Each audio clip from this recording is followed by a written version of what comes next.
What's up, school fans? Welcome back to Time Out.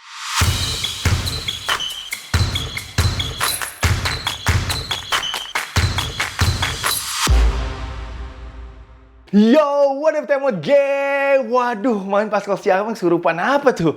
Kayak mau jadi Undertaker gitu kemarin guys. And TJ McConnell juga punk the whole OKC Thunder team kemarin ini. And we have a Game 7 guys. Gila, padahal sebelum series ini mulai banyak banget yang bilang, wah Indiana mah gak bakal ngelawan lah sama OKC Thunder. Dan ternyata malah kemarin OKC itu lembek banget guys mainnya di game ke-6 asli. Dan kita juga harus kasih kredit sih kepada Indiana Pacers bahwa ya tim ini emang gak ada matinya aja sih. Dan kita akan breakdown di video kali ini bagaimana Indiana Pacers bisa mendominasi OKC di game ke-6 NBA Finals kemarin ini. And Lakers fans, punya owner baru nih. Gila, Lakers main dibeli sama Mark Walters, CEO dari TWG Global. Itu harganya fantastis sekali guys. Dan kelihatannya fans Lakers boleh lah optimis lah ke depannya. Kayak bakal ada gerakan ataupun juga gebrakan baru sih nantinya dari owner Lakers ini. Nah, kita akan bahas lah kira-kira impact-nya apa sih yang akan bisa diharapkan sama fans Lakers di mungkin 3-5 tahun ke depan ini. So, itu adalah topik-topik di kelas Time Out hari ini. And once again, terima kasih semuanya yang sudah menonton Time Out hari ini, yang sudah meluangkan waktunya di Sabtu sore ini sebelum gue berangkat meliput Pelita Jaya melawan Dewa United, the last regular season game untuk IBL season 2025. Gila sih, gak berasa cepet banget sih. Jadi pastikan kalian nonton video ini secara full guys, support channel ini guys. Jangan lupa untuk klik join, daftar jadi member, akan ada beberapa eksklusif konten dari IBL playoff nantinya. So once again, thank you so much guys for watching, really appreciate the support, shout out to all my members. Kalau gitu langsung aja kita masuk ke topik pertama. OKC Thunder did not show up in Game 6 dan benar-benar kayak nggak siap main sama sekali. Pacers berhasil memaksakan game ke-7 setelah kemarin ini mendominasi OKC Thunder dengan kemenangan 108-91, tapi jangan kena tipu guys dari final score ini. Ini final score tidak menggambarkan sama sekali bagaimana OKC pemain ini dibantai sama Indiana Pacers. Awal kuarter keempat aja tuh udah garbage time guys. Udah langsung menyerah si Mark Daigneault, udah langsung lempar bendera putih. Oke. Gue kasih info dulu dan juga sejarah dulu sebelum kita membahas game kemarin ini. Game ke-7 ini adalah pertama kalinya terjadi lagi di NBA Finals sejak tahun 2016 lalu. Ya, hampir 10 tahun ya nggak ada game ke-7 di NBA Finals. Dan terakhir of course itu adalah salah satu final terbaik sepanjang masa menurut gue, di mana ada block by James dan juga 3 point dari Kyrie Irving. Setelah itu, of course, Cleveland comeback dari down 3-1 untuk bisa jadi juara setelah mengalahkan Golden State Warriors dan juga Stephen Curry. Sejarahnya, tim yang down 3-2 dan menang game ke-6, tim tersebut biasanya menang game ke-7. Jadi kita lihat nih apakah nanti Senin pagi sejarah akan terulang atau tidak. Masuk game kemarin, semua Pacers fans pastinya khawatir banget dengan bagaimana kondisi dari betis dan juga cederanya Tyrese Haliburton. Tapi ternyata kalau gue lihat kemarin Tyrese kayak sehat-sehat aja guys. Jalannya lempeng-lempeng aja kayaknya. Kayaknya betisnya itu kayak nggak ada masalah sama sekali sih bagaimana dia bisa cara larinya, cara defensif kemarin ini. So he look really good for someone yang ada cedera calf strain. Ya kita akan bahas sekarang ini game kemarin ini game ke-6. Jujur main awal-awal gue mikir wah kayaknya kelar nih Indiana ya, karena Indiana nggak masukin 8 tembakan pertamanya. They missed their first 8 shots. OKC belum apa juga langsung unggul 10-2. Ya itu gue langsung mikir wah masa gini doang nih. So Rick ambil time out, langsung semuanya itu berubah guys. Setelah itu malah setelah itu menurut gue OKC kayak lengah gitu dan juga mentalnya kena gitu. Saat para pemainnya Indiana Pacers itu defense-nya, menurut gue defense-nya juga udah mulai tuh, defensive pressure lebih tinggi lagi, intensity-nya, and of course juga bagaimana ball movement-nya Indiana kemarin di quarter 1, quarter 2 itu juga bagus, dan tembakannya tiba-tiba nggak miss guys setelah 0 dari 8. Nah itu kayak langsung pemainnya OKC pada bingung semua dan juga kayak agak panik sih menurut gue. Di quarter kedua of course ada Tyrese Haliburton tadi 3 point kemarin itu 2 kali seingat gue. TJ McConnell masuk langsung ngobrak-ngabrik defense-nya OKC Thunder. Lalu juga Andrew Nembhard tiba-tiba jadi jago nembaknya. Gue nggak ngerti gimana caranya setelah a bad game 5. Lalu juga defense-nya jaga SJ kembali oke. Lalu Aaron Nesmith juga oke. Obi Toppin juga bagus. Jadi main itu puncaknya sih menurut gue saat itu. Haley kasih no-look pass kepada Pascal Siakam yang langsung di poster depannya si J-Dub. Oh my god, itu juga sama kan. itu dimana lu bisa lihat kayak lagi kesurupan gitu. Pas ngedang itu mata juga merem. Mata juga merem kan itu. Wah, viral banget lah pokoknya momen itu untuk Pascal Siakam. And of course setelah itu juga Pascal Siakam hit the jump shot untuk bisa beat the halftime buzzer. Jadi ini gue mau kasih kalian lihat dulu reaksinya Pascal Siakam waktu melihat momen tersebut. He was somewhere else. Yeah, Mom showed me that. I said, this album Diva. I mean, I wish I had like a 30-point game or so. That's like, it was it's too crazy. cool. When I try to close my eyes, I'm thinking that I'm closing it, but I'm not closing. Like, I have to sometimes I have to remind myself, and I'll be like this. My thing is that it used to happen a lot more, and I had to remind myself every time, okay, close your eyes, close your eyes, close your eyes. I'm about to go like this. That's Siakam bilang, wah harusnya gue nyetak 30 poin nih, biar orang pada percaya kali ya kalau dia bener using black magic kemarin. Dia juga kesurupan sih, tapi ya itu salah satu momen yang menurut gue sangat lucu banget sih, dan juga jadi obrolan semua netizen kemarin ini setelah game ke-6. Karena juga main tuh pupilnya matanya itu sampai hilang ya, jadi putih semua tuh benar-benar mengingatkan gue sama Undertaker sih menurut gue sih. Tapi kemarin gue juga mikirnya di kuarter ketiga mungkin sih bisa comeback lah setelah ketinggalan 22 poin ya, seingat gue waktu halftime. Tapi ternyata pas setelah halftime itu offense OKC tidak membaik guys. Tetap nembaknya nggak ada yang masuk selama 5 menit kemarin itu. OKC benar scoreless, dan ya beda banget sama sebenarnya dua-duanya di kuarter ketiga itu nggak ada yang bisa nyetak poin sih, tapi akhirnya Indiana berhasil nge-build lead-nya mereka sampai 31 poin. Terakhir juga seingat gue di kuarter ketiga itu sempet kena 3 point buzzer beater juga dari Ben Shepherd, dan setelah itu udah kelar sih perlawanannya dari OKC Thunder. Tapi tetap guys, ada dramanya dikit guys. Ada drama dari James Johnson yang masuk tiba-tiba main bentar dong udah ejected guys.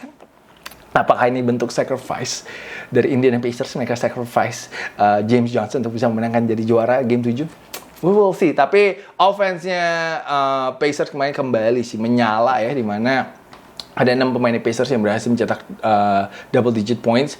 Obi Toppin again off the bench jago banget, nembak 3 poinnya juga oke banget kemarin ini. Obi Toppin 20 poin guys, dia top scorernya dari benchnya Indiana. Lalu Andrew Nembhard 17 poin guys. Jadi ini role playernya Indiana juga kalau mainnya di home jago juga sih. Kalau mainnya di home mereka. Setelah itu ada Pascal Siakam 14 poin, and of course Tyrese Haliburton main 22 menit. Main ini dia mencetak 14 poin dan juga 5 assist.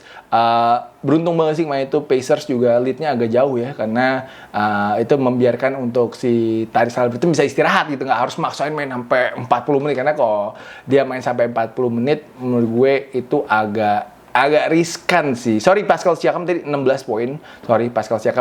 Sedikit koreksi, tapi Tyrese kemarin ini looks pretty good, and I think he will be ready juga untuk game 7 besok ini. Dan Obi Toppin, gue mau ingetin satu lagi sejarahnya, gue baru buka ini. Sejarahnya untuk Obi Toppin bisa mencetak 20 poin, 6 rebound, 2 steal, 4 kali 3 point. Dia menjadi pemain bench pertama sejak tahun 2007, Manu Ginobili yang bisa at least mencetak 20 poin, 5 rebound dan juga 2 steal. Gila udah lama juga ya. Udah lama juga. Fans OKC tapi pasti juga masuk ke game ke-7 ini akan sangat khawatir tentang satu pemain. Satu pemain itu adalah TJ McConnell, the great white hope katanya si Tyrese Haliburton. Tapi TJ McConnell memang ini orang energinya nggak ada matinya juga sih, dan juga mentalnya kuat banget menurut gue. Dan he is a dog bro, he is a dog. Dia aja out rebounded, dia out rebounded itu tinggi paling pendek ya. Out rebounded Miles Turner, temennya dia sendiri. Out rebounded Chet Holmgren dan juga I Hartman. Dia 9 rebound guys kemarin. TJ 12 poin, 9 rebound, 6 assist, 4 steal man. This guy just on the roll right now man. He's just on fire menurut gue. Jadi untuk game ke-7 artinya OKC harus lebih aware sih tentang keberadaannya TJ McConnell di lapangan sih. Karena kalau enggak TJ McConnell akan matiin OKC pasti nanti di game ke-7. And TJ menjadi pemain cadangan pertama di NBA Finals yang bisa mencetak 60 plus points, 15 plus rebounds, dan juga 25 plus assists. He is a dog, bro. He is a dog, for sure. Bintangnya OKC kemarin redup sekali. Kemarinnya redup sekali.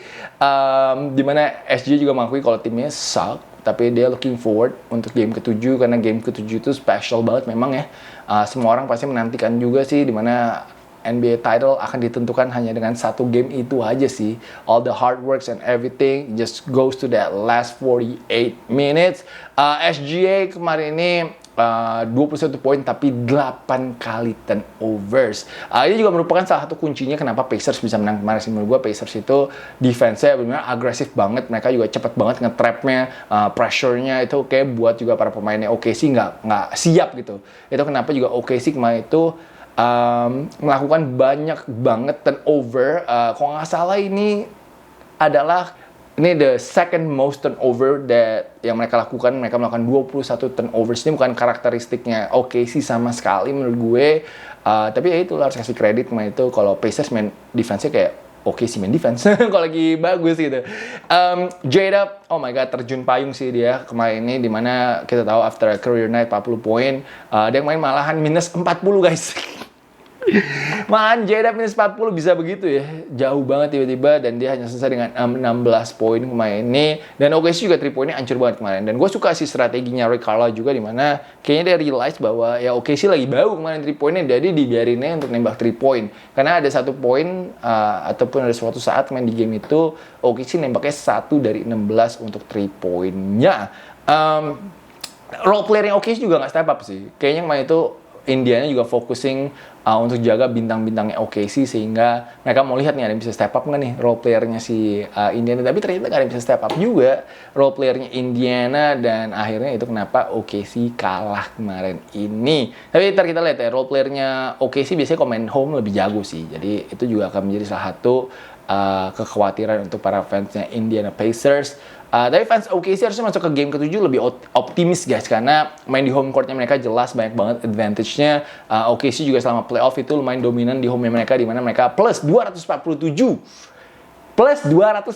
guys, itu benar dominan banget sih. Sedangkan kalau lagi on the road mereka minus 67.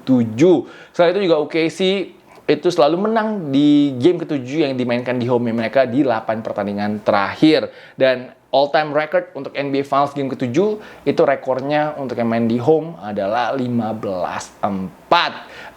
Apalagi statistiknya. Tapi memang pressure-nya kayak ada di OKC ya. Menurut kalian bener nggak? Pressure-nya akan ada di OKC karena mayoritas dari fans NBA pasti menjagokan mereka jadi juara. Tapi ya kayak gue tetap pegangnya Indiana karena gue anaknya underdog banget ya. Gue anaknya underdog banget. Jadi gue tetap yakin kalau Indiana bisa memenangkan game ke-7 nanti ini. I think TJ McConnell sih. I think TJ McConnell dan juga Obi Toppin. Ini kayak dua ini sih yang akan jadi X factor untuk game ke-7. Kalian jagoin siapa Senin nanti? Please let me know in the comment section below. Kasih tau gue juga kira-kira siapa yang akan menang MVP Finals.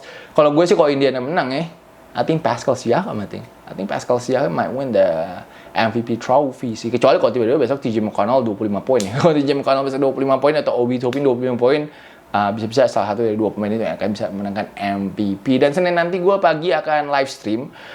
Jadi kalau kalian sempat, silakan mampir ke live stream gue untuk live reaction dari game ke-7. Karena Senin itu gue akan traveling ke Singapura. Gue akan meliput NBA Rising Stars Invitational hari Rabunya. Jadi Senin gue besok udah berangkat. So I don't think Senin gue akan sempat bikin time out. Karena Senin malam, as you guys know, Senin malam akan ada LC Monday juga.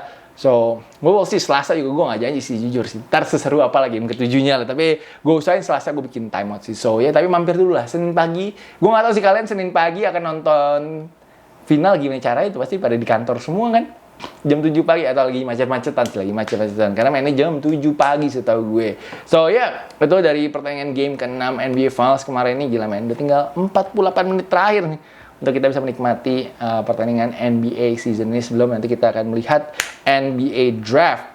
Surprising news dari Los Angeles Lakers. Jujur gue nggak pernah nyangka kalau The Bucks family akan menjual majority ownership-nya mereka.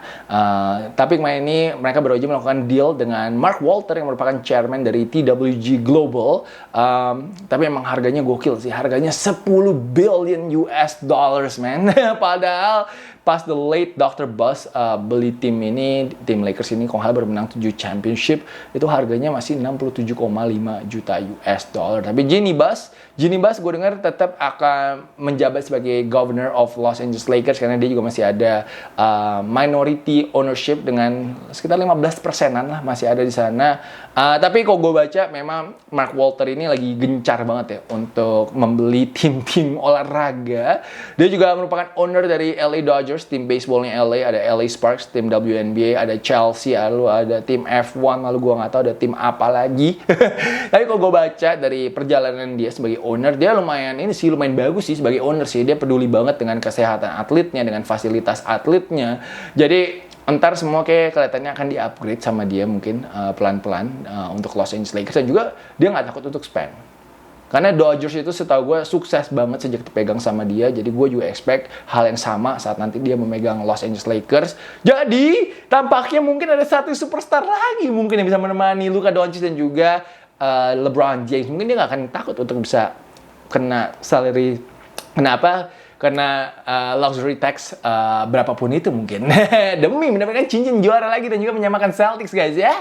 Jadi Lakers fans should be really excited though, dan should be really excited dan juga harusnya lo nggak usah takut guys, nggak akan ada momen kayak waktu itu masalahnya Caruso lagi sih. Karena lu tahu kan dulu Alex Caruso itu nggak salah tuh nggak di-extend karena mahal, lalu juga mereka akhirnya memilih THT, Talen Horton-Tucker. Sekarang itu kayaknya udah nggak akan ada masalah guys. Sekarang ini kalau mau perpanjang siapa, harganya berapa, dan deal kayaknya. Nggak usah dipikirin 2 kali menurut gue sih. Jadi ya gue expect sih mungkin dalam 3 tahun ke depan ini kayaknya Lakers akan bisa 1 kali lagi sih contend untuk for a championship. Apalagi kita tahu juga LeBron mungkin 2 tahun lagi sih. Feeling gue sih LeBron sampai 42 sih. I think he is done and he gonna call it off.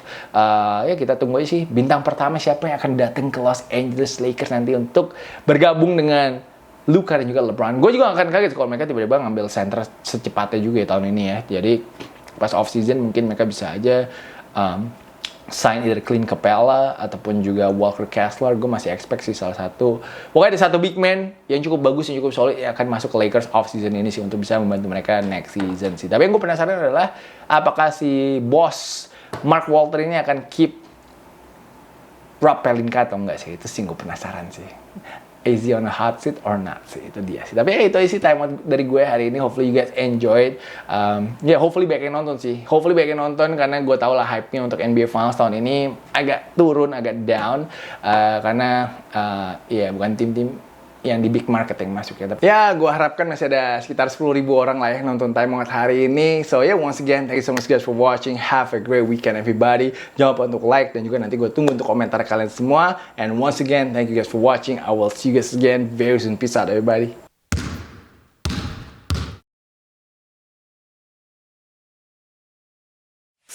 Please join my channel guys.